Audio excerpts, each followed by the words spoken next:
Alright, what up guys? It's me, GamerGuyTV here. Um, First of all, this is just a disclaimer, short little thing before the video actually starts, because there are a few things that you guys need to know are different. This is not the same as Tie-Dye 2018. Tie-Dye 2018, I talked directly into the camera. I talked directly into the camera, you know, and I had two cameras and stuff like that. I actually had two cameras this year, but one of them didn't record. By the way, just a heads up, when this video goes up, I am in Las Vegas right now. Anyway, back to the disclaimers. This video was filmed with the new camera that I got.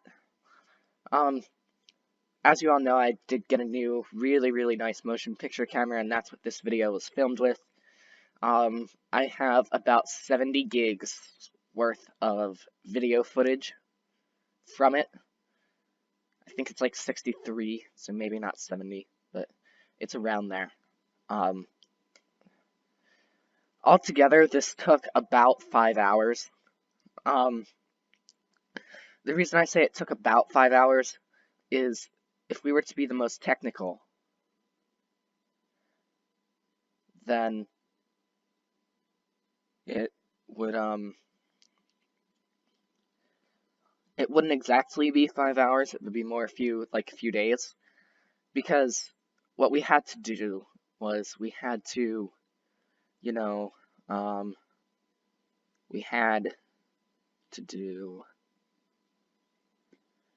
do the process of rubber banding and dyeing it and stuff like that. Then we had to let them sit for 24 hours. Then we had to wash the extra dye out of them. Then we had to wash them and stuff like that. You guys will hear about that later in the video. But despite the time, this was a ton of fun. It's become like a yearly tradition. Again, you'll hear about that later on in the video. So be prepared to expect more. Also, this is heavily edited. One of my mottos when I went into this channel was that I wasn't going to heavily edit stuff. And I've stuck true to that for the most part. Recently I've been getting into sort of editing and the certain elements that Camtasia Studio 9 has. So for me, I enjoy heavily editing stuff. So I just wanted to do this as my one very heavily edited YouTube video of the year. And guys, that is it. So enjoy the video, and I will see you in the next one. Bye. Oh, and also, I didn't do an intro, so this is the intro. So the first step to doing all of the tie-dye was the rubber banding. I had the book of designs that showed you how to do it right here. We had a total of 24 shirts, 12 pillowcases, and 12 handkerchiefs. My mom and I each got 12 shirts, 6 pillowcases, and 6 handkerchiefs. We rubber banded the pillowcases and some of the shirts using the designs in the book, and we also freehanded some of them. Next, we set the handkerchiefs aside and didn't rubber band those. Then, when both my mom and I were done, we moved on to the dyeing process. The first step to actually dyeing the shirt was to mix the dyes. They came pre-bottled with powder in the bottles. The only thing that we had to do was put warm water in the bottles and shake them up so that the dye could dissolve. Next, we went and filled up a bucket of water so that we could soak the shirts before we dyed them. The next step after that was very simple. Take whatever colors we wanted and put them in the spots on the shirts that we wanted. After we were done, we put the shirts / pillowcases / handkerchiefs in a plastic bag so that the colors didn't blend.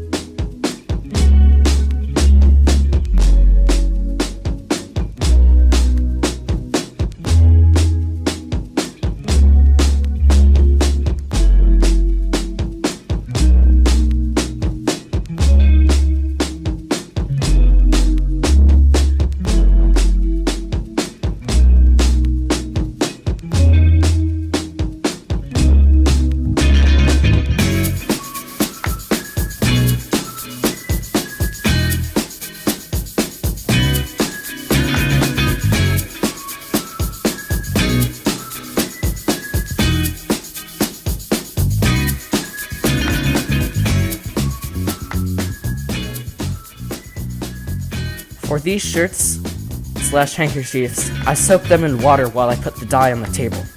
I put the dye directly on the table for a good reason. The hope was that if I put the dye on the table and the shirts and the handkerchiefs in water, then the water would soak up the dye and we would get a nice gradient, and that is exactly what happened.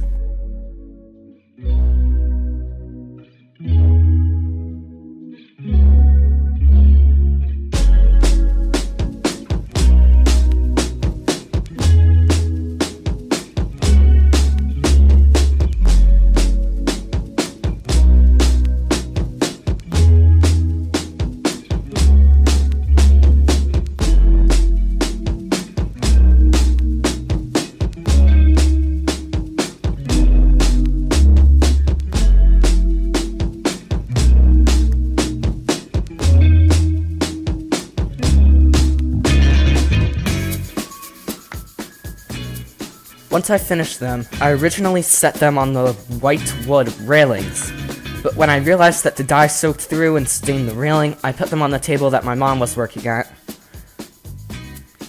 The next step after this was washing this stuff out, which actually turned out to be pretty cool.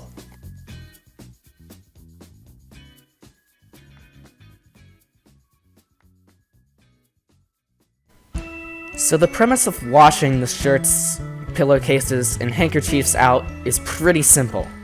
You unrubber band them and then run it under the water till the water turns mostly clear. The reason you do this step in the tie-dye process is because it takes all of the excess dye out, making it easy to wash all of the items in the wash at the same time without the colors blending.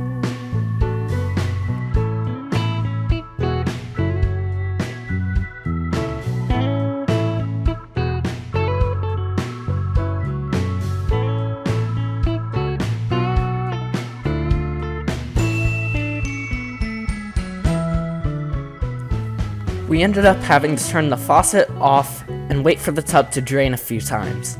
About halfway through this process, I moved the camera to the other side of the tub because there was the possibility that my mom and I were going to be in the shot. We had the shirts in the bags in a pile by where we were working, and as soon as we finished washing the color out of them, we threw it directly into the washing machine.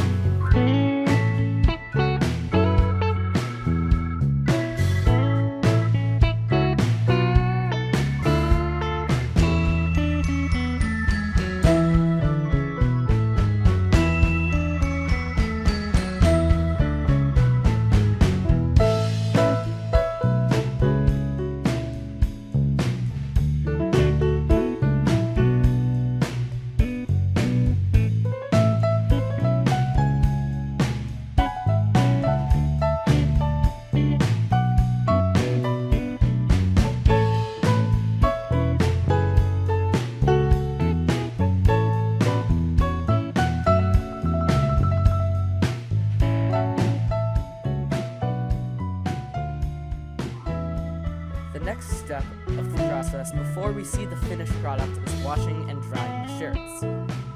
We do this so that all of the excess dye is washed out of the shirt, and the shirt is safe to wear without transferring the dye onto your skin. I'm not going to show the process of washing and drying because there's really nothing special to see.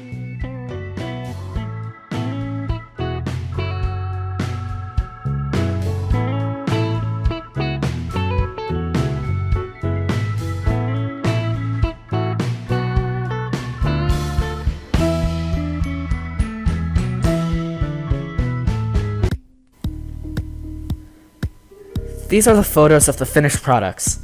I think they turned out really well. Also, the ones that just soaked up the dye and made the gradient look incredible. I think the handkerchiefs are really cool too, because we tried different things with them.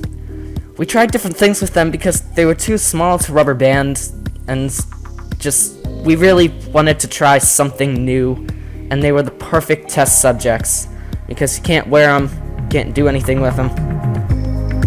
So yeah.